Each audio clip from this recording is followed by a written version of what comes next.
Hello and welcome. Today we are studying types of nouns, and the type of noun I'm discussing today is known as nomino za jamii. Nomino za jamii, which is also referred to as collective nouns in Kiswahili. So these kind of nouns, they name a group of people, animals, or things. They name a group of people, animals, or things. And also note that while these nouns are in a group, they can also be named individually. So I have here examples of nomino za jamii, which I said they are also referred to as collective nouns. So example 1 here, there is timu, timu, which means a team. Familia, familia, which means a family. Darasa, darasa, which means a class. Halaiki, halaiki, which means a large crowd of people. Jeshi, jeshi, which means an army. Kikosi, kikosi, which means police squad or police unit. Genge, genge, which means gang of thugs. Mkutano, mkutano, which means a meeting. Mkungu, mkungu, which always refer to bunch of bananas. Kijiji, kijiji, a village. Nafaka, nafaka, cereals. Furniture, furniture, furniture. Mifugo, mifugo, a herd of cattle. Kamati, kamati, a committee. Shada, shada, a bouquet of flowers. So those are examples of nomino za jamii, also referred to as nomino za makundi, which I said in English, collective nouns. So maybe I can give you a few examples on how these nouns are used in Kiswahili sentences. For example, I'm using the word timu. You can say, timu ya taifa ilicheza vizuri. Timu ya taifa ilicheza vizuri. In English, that means the national team played very well. The national team played very well.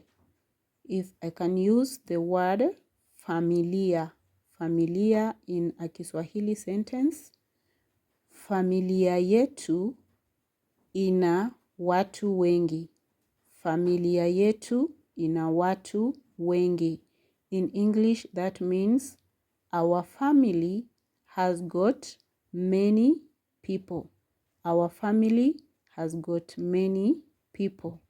If I can use darasa, darasa, darasa letu ni safi sana.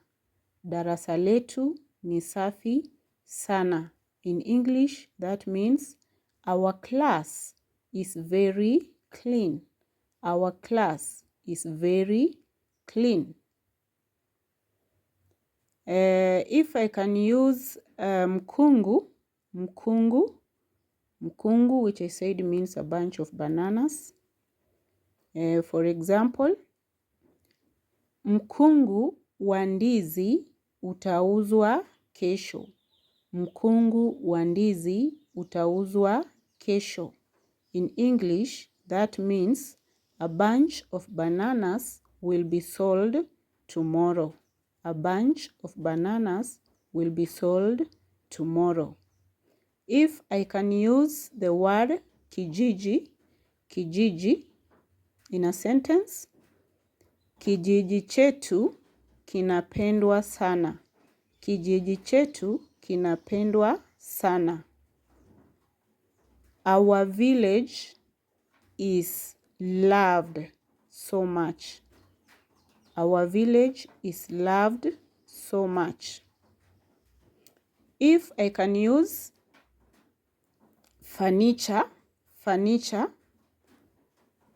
we can say furniture zitaletwa kesho. Furniture zitaletwa kesho. In English, the furniture will be brought tomorrow. So those are just but a few examples on how nomino za jamii are used in Kiswahili. So practice that yourself at home, and there are so many examples of nomino za jamii. So I'm leaving you with an exercise. There is a sentence here which says, genge la wezi lilivamia kijiji chetu likaiba mifugo. Genge la wezi lilivamia kijiji chetu likaiba mifugo.